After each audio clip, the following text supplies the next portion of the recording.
So Osama bin Laden dies. He's pretty excited. After all, from his perspective, he's led a righteous life and has sacrificed himself for the glory of Allah. So he's really looking forward to the pleasures that had been promised him in the afterlife. He arrives at the pearly gates, and just as he's about to scamper through, who should come toward him but George Washington? George takes one look at him and screams, "You injured my country," and starts hitting him and kicking him. "Ow, ow, ow," says Osama, "what's all this?" But before George can answer, who should appear but Dolly Madison? And she starts whacking Osama upside the head with a stick. And then George Mason, Sally Hemings, and Robert E. Lee pile on, along with a whole bunch of other people Osama has never seen before. And they're all whacking and kicking him. Osama sticks his head out of the pile and says, "Hey, St. Peter, what's up with this? I was supposed to have date palms, rivers of wine, and 72 virgins." "Oh dear," says St. Peter, "you misunderstood. It's 72 Virginians." Willie the Dreamer is an amazing book that was written and illustrated by Anthony Brown. It's a book that we probably read 5 times a day for years, and my kids and I know this book by heart. The interesting thing is when it comes to those stories, we could tell you this book by heart, but it's not the same if you don't have the images. This is one of those, when we think of this book, these images come up in our minds and it creates this beautiful internal story. Please notice that when you see these amazing images in this beautiful, simple book, that they are all representations of famous artists, singers, actors, particularly painters, writers. Is just a beautiful, beautiful story about a journey and possibilities. So I'm now going to present Willie the Dreamer. Willie dreams.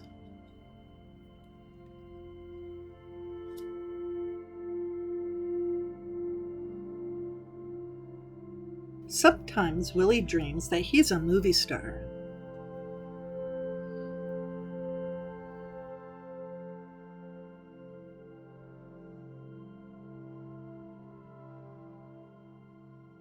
Or a singer.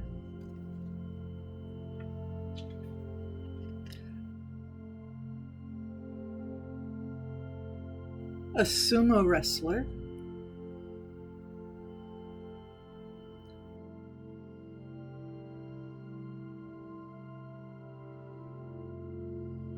Or a ballet dancer. Willie dreams.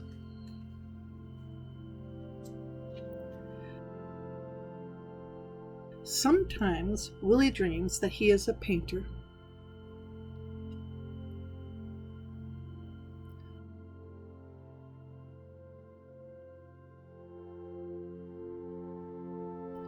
Or an explorer.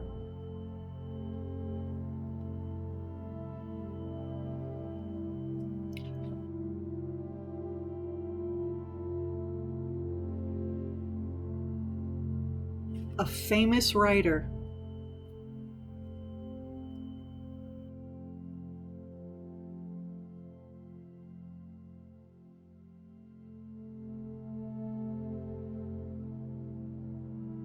Or a scuba diver. Willie dreams.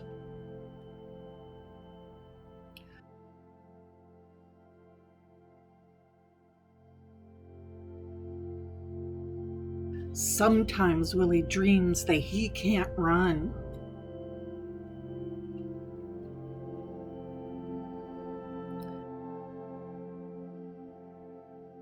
But he can fly.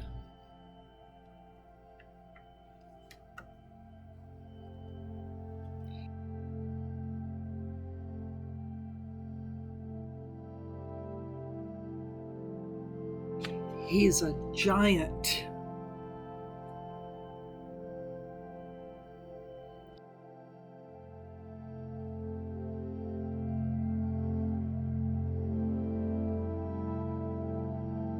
Or he is tiny.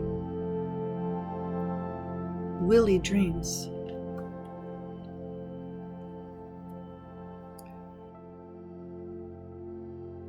Sometimes Willie dreams that he's a beggar.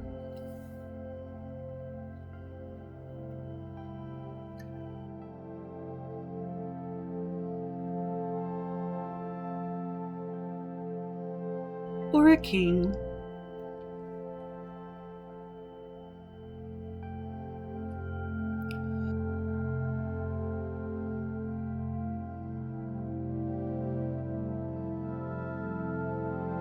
He is in a strange landscape.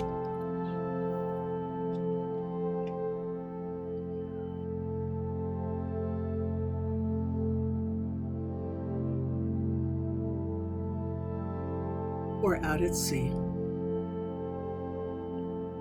Willie dreams.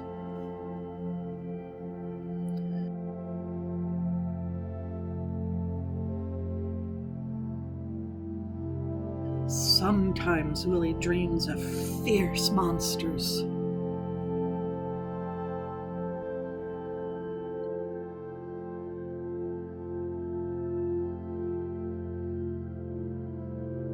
Or superheroes.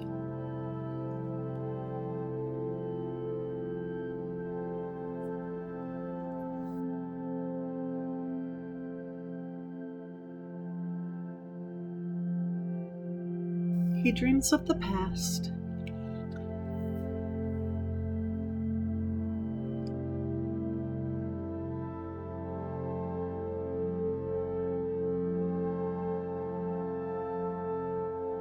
And sometimes the future.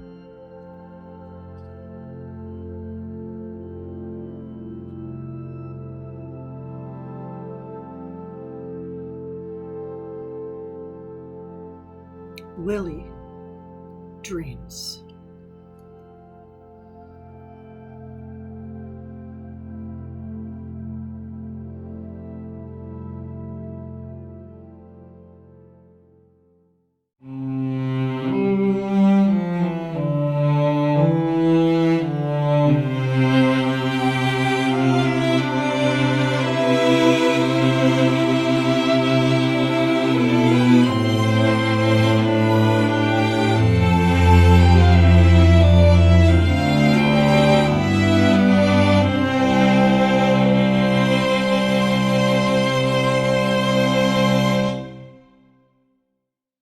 Jessica Harris wrote a book 10 years ago called High on the Hog, describing the history of African American cuisine. It was so powerful that it inspired food writer Stephen Satterfield to create a documentary series, also called High on the Hog, which is now featured on Netflix. I haven't had a chance to see it yet, but heard an interview with Dr. Harris and Mr. Satterfield on NPR's Morning Edition earlier this week. In the first episode of the series, they take the viewers to Benin, a French-speaking West African nation of 12 million, known as the birthplace of voodoo, a theology centered in spirits and other elements of divine essence that govern the earth. Benin is likely to have sent more souls across the Atlantic to enslavement than any other place on the African continent. And at one point, Satterfield and Harris find themselves standing at a mass grave, presumably filled with the bodies of those who would have rather died than be sent like cargo across the ocean. In the NPR interview, the 73-year-old Dr. Harris said, "It is heart-wrenching, gut-wrenching, soul-wrenching, the first time and the second time and the third time. But I've been almost 20 times, and so for me, the part that was wrenching was watching Stephen and members of the crew going through it. Stephen was so overwhelmed that he just broke down. Other members of the crew also felt the need to honor those folks who survived that. It's sort of a concept that's almost too big to fit in a human head. It's almost like a tactile connection. It's something that happens to you and on your skin. It's almost inexplicable. The thing for me, she says, is that the food came with us. The technologies came with us in our heads and hands and hearts. And I think that's the thing that then becomes the connector. I think the divisiveness of it all is when other people start the non-acknowledgement, the deliberate and sometimes inadvertent separating. Like, oh, this is you, this is me. Making this documentary with Stephen and his crew made me have to acknowledge and to try to step up to being an elder. And I think that it's something I've perhaps danced around and avoided for a long time. But I think that just seeing the young folk who are doing extraordinary things, how they are moving things forward just means, okay, you've got to step up, be an elder, and do the best work you can do. There's power in storytelling. When you tell a story, whether it's the story of your family, the epic tale of a people, or the wisdom tales shared across cultures, you have responsibility to know the whole story, not just the details that you share, but the background narrative that made it possible. And there's responsibility that comes with storytelling. When you tell a story, you have to be mindful that you can change lives by sharing that story. You're affected by telling that story, and the story is affected by your telling of it. And if you're older than any part of your audience, even by just one generation, that makes you an elder. You're older. That's what elder means. Not that you're ancient and decrepit. It means that it's your job to model wisdom seeking and to be respectful of the stories you tell and the cultures they represent. You know, research has shown that as social creatures who regularly engage with strangers and newcomers, stories are most effective when they transmit important information, including values and beliefs, from one individual to another, from one community to another. Stating facts get the point across, but we soon forget data.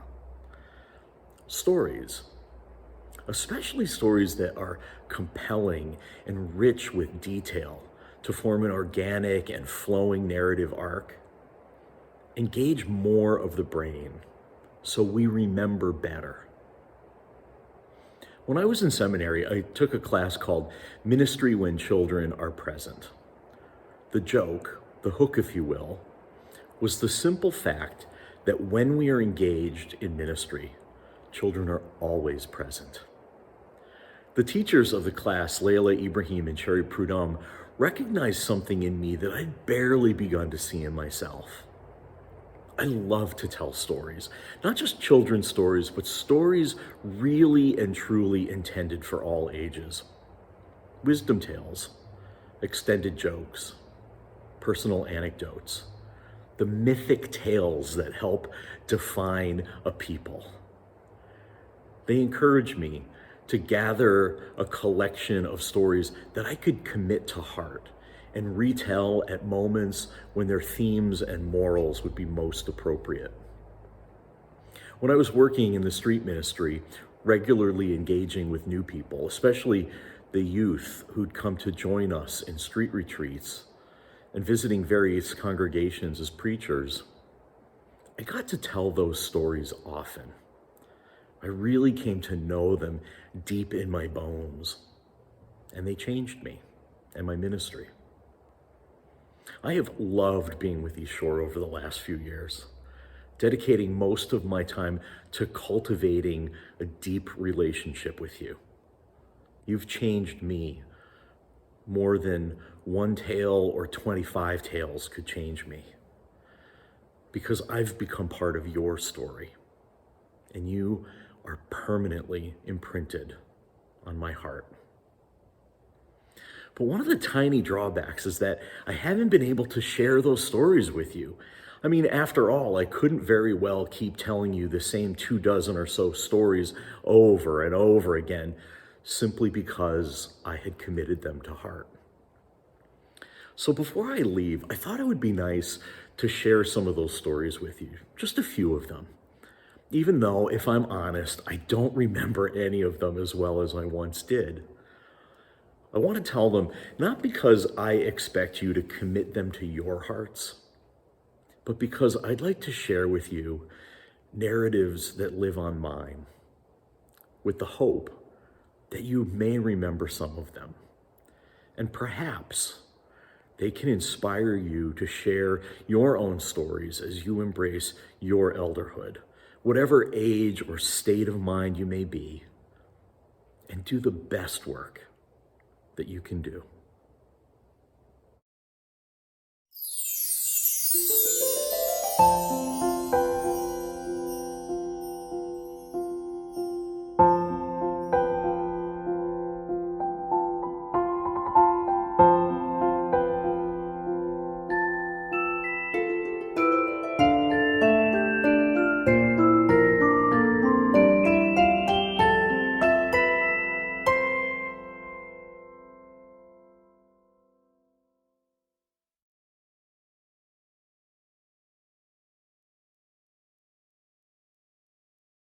There once was a man who went to the office every day in his expensive car and made big, important decisions and signed big, important contracts.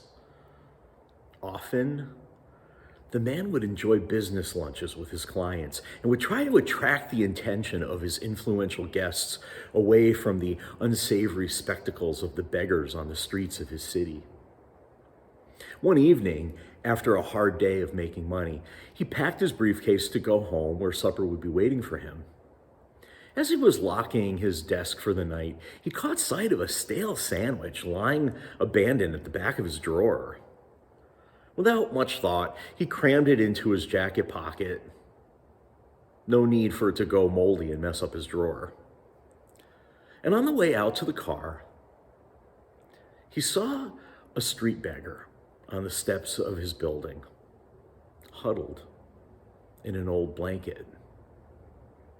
"Here, my friend," he said to the beggar, "here's something for your supper." And he gave the man his sandwich, the one that had been in the desk drawer. And that night, the man dreamed he was on a business trip.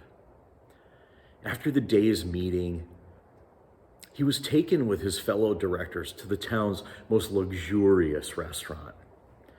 Everyone gave their orders and settled down to their aperitifs to look forward to a convivial couple of hours. Their orders arrived: pâté foie gras, medallions of venison, lamb cutlets with rosemary and garlic. The dishes they brought to the table were met with great gasps of delight from all the company. Then his own appeared. A waitress set in front of him one small plate on which was served a little sandwich. "What kind of service is this?" the man demanded. He was enraged. "This isn't what I ordered. I thought I was in the best restaurant in town." "Oh, sir," the waitress told him, "you've been misinformed. This isn't a restaurant at all. This is heaven. We are only able to serve you what you have sent on ahead while you were alive. I'm very sorry, sir, but when we look under your name, the best we could find to serve you was this little sandwich."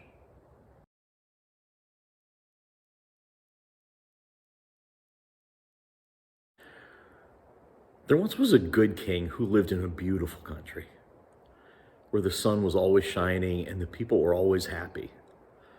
There was a river that ran around his country, and on the other side of it, there was a country that was completely different. It had hardly any sun, a great deal of rain and cold wind, and a wicked, cruel king who made everybody miserable. So the good king built a long bridge over the river and asked the unhappy people to come over and live with him. The strange thing was that the people didn't want to come. They said they couldn't find the bridge, that it was too much trouble to cross, and that some of them lived too far away from it to even find it. So one day, the king sent 3 of his servants over to show people the way and to tell them about his country. 2 of these servants had great talent, and the 3rd thought herself very stupid, but she loved her king and told him that she would do her best. The first servant went into the unhappy country and began to sing to the people. She had a beautiful voice, and wherever she went, people gathered in crowds to hear her. She sang of the king and the happy country over the bridge, and as she sang, the people felt they wanted to go there. But when she stopped singing, the people stopped wanting to go. And some only cared for her voice, but not so much for her message. The second servant reached even more people than the first because she wrote her message, and she had a wonderful pen. Far, far away, people read her letters and writings, and they liked them, for she was given the power to touch their hearts. But sometimes she altered the message a little to please the people more, and the way across the bridge to the beautiful country was not mentioned so often as she had intended. Sometimes it was nearly hidden altogether, and the people thought they could make their own country as nice as the other one without troubling to go across the bridge. But she wrote on, and the singer sang on, and both were trying very hard to obey their king. And the servant who thought she was stupid, the third servant, she couldn't sing, and she couldn't write, and she couldn't reach very many people. But her heart was so full of love for her country. She talked to everyone who would listen to her. She wasn't very clever, but she said a word here and a word there, and she always kept pointing to the bridge. Little children found their way easily when she took them there by the hand. Elders leaned on her arm, and some of them hobbled slowly towards it. She would whisper softly to the weeping ones. She would explain slowly to the ones who didn't understand. And everyone listened to her because they said she was so simple and clear and didn't confuse them. She only knew one bridge, and she always pointed to it and talked of the good king. By and by, the king called his servants home. When they came back, he called together all those whom the servants had shown the way. The singer was met by a small number of people who told her they had found their way by her singing and that their lives were much improved. The writer was also met by some who, far away, had read her message. But the third servant was surrounded by a crowd. Her halting words had brought more over to the beautiful country than the wonderful messages of the clever ones. The king smiled upon her and said, "The singer has done well, and so has the writer. But the little speaker has done best of all."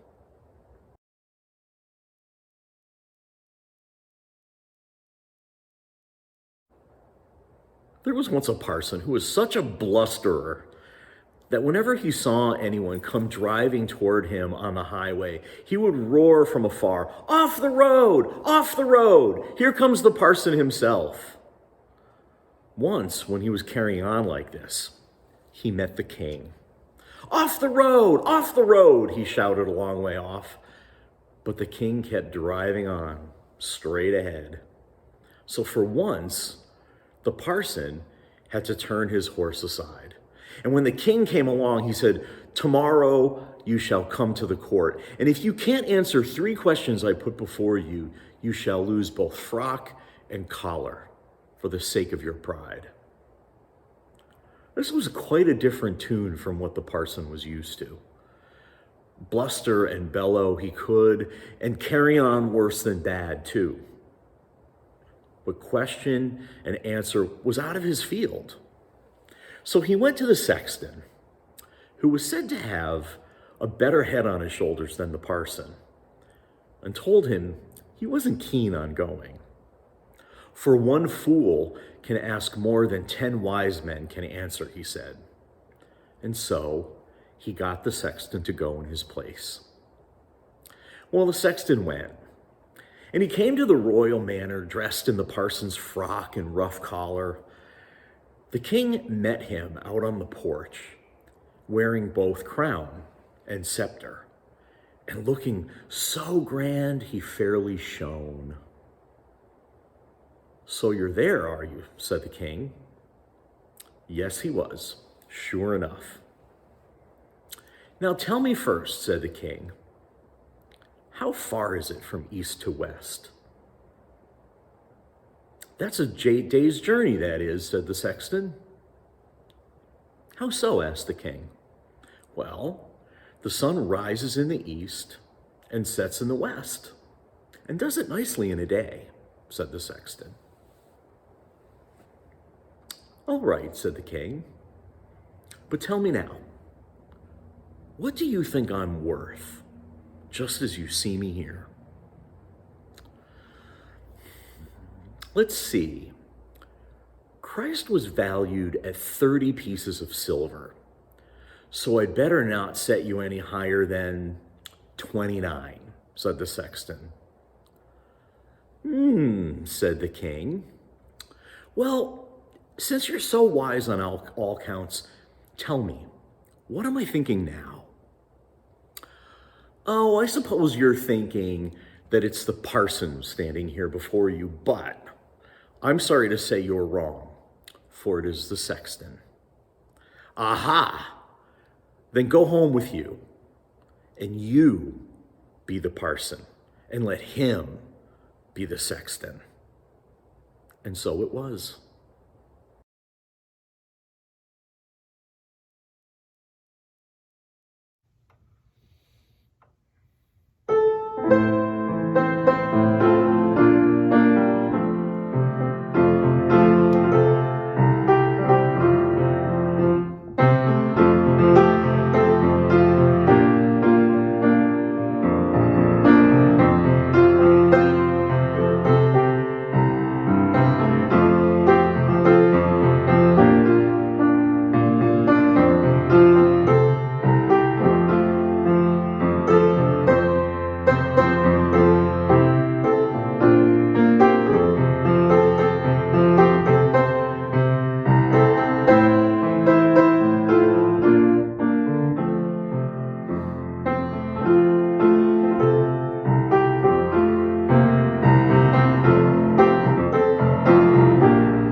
The late James W. Frick, who was once the vice president for public relations, alumni affairs, and development at the University of Notre Dame, once said, "Don't tell me where your priorities are. Show me where you spend your money, and I'll tell you what they are."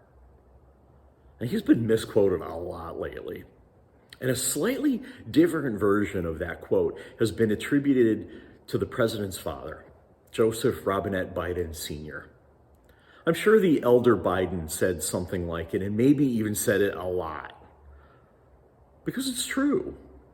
We can tell a lot about people and their values by the things they spend money on, including the institutions and organizations they give their hard-earned greenbacks to. Money and its trail can tell a great tale, even if it does sound a little bit judgy. But I promise you, if you send in a bit of your hard-earned greenbacks in the form of a check to our little congregation here in Kirtland, nobody will judge you. Nobody will chase down the trail of the rest of your funds. All we'll say is, that's somebody who cares about supporting a congregation committed to its mission to love, revere, discover, and connect. Thank you for being here with us and for sharing your time. If you're new to East Shore, thank you for the gift of your presence. We hope that our offering is valuable to you.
I'd like to close now with the words of Reverend Sherry Woodbury. May we have the courage to speak or write the stories within us that need to be told, the stories that make up our lives. May we listen with a loving mind and heart to the stories of others here in this church and others in our wider community and world. Let us choose with care the stories that we teach to our children, remembering that all of our stories have power and that all of our stories are connected. For all of life is one. We join hands in Unitarian Universalist fellowship, pledging ourselves to an individual religious freedom which transcends all creeds, not to think alike, but to journey together.